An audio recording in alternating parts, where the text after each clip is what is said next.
कौन कौन सी हैं? ललिता जी, विशाखा जी, चित्रा जी, चंपकलता जी, तुंग विद्या, इंदुलेखा, रंग देवी और सुदेवी। ये अष्ट सखियां। और ये सब कहां प्रकट हुई हैं? किशोरी जी के और श्री ठाकुर जी के अंग से ही इनका प्रादुर्भाव हुआ। इनकी इच्छा जो होती है ठाकुर जी वैसी लीला करते। एक दिन सुदेवी कानों में पुष्प का श्रृंगार धरा रही थी। पुष्प की श्रृंगार करती थी सुदेवी जी। जैसे ही पुष्प श्रृंगार करने लगी, इतने में ठाकुर जी ने वंशी बजाई। और जैसी वंशी बजाई तो किशोरी जी उठ के जाने लगी। तो सुदेवी जी बोली, हे श्यामाजू, अभी श्रृंगार पूरा भयो नहीं, आप कहां जा रही हो? किशोरी जी बोली, है तो गयो सब श्रृंगार, मुकुट पहन लियो, गले में धारण कर लिया, हाथन में पम।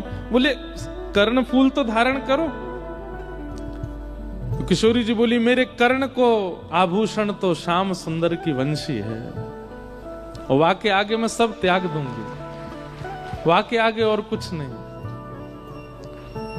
तो सुदेवी जी बोली, अच्छा, या बैरनी बंसी ने मेरी एक सेवा छीन ली, या दारी के बताऊंगी मैं।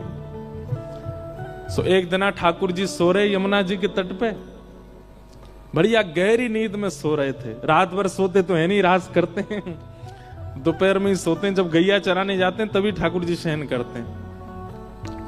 गहरी नींद में सो रहे हैं। छोटे से ठाकुर जी के थोड़े थोड़े खर्राटे भी आ रहे हैं। इतने में ही सुदेवी गई, और वहां ने जैसे ही देखी ठाकुर जी के लेटे भय, ये वंशी मेरी सेवा में विघ्न डारे।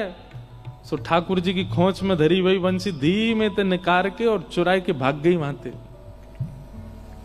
और ले जा करके किशोरी जी के बगल में पधरा दी। किशोरी जी बोली, अरे सुदेवी, ये तने कहा क्यों?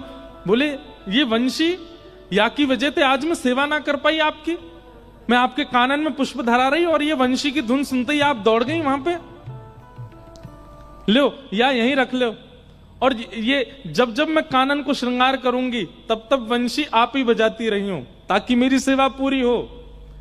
अब ये श्याम सुंदर के पास नहीं रहेगी।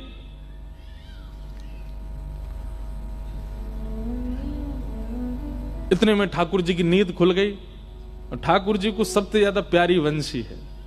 उठते ही ठाकुर जी ने, सब देखो मेरी बंसी कहां गई, ढूंढने लगे, नहीं मिली। तो ठाकुर जी को तो पता है कि कोई भी चीज मेरी चुरावे की, मैं सबसे बड़ा चोर, मेरी वस्तु चुरावे की सामर्थ्य केवल और केवल ये अष्ट सखीन में, और कोई में नहीं है।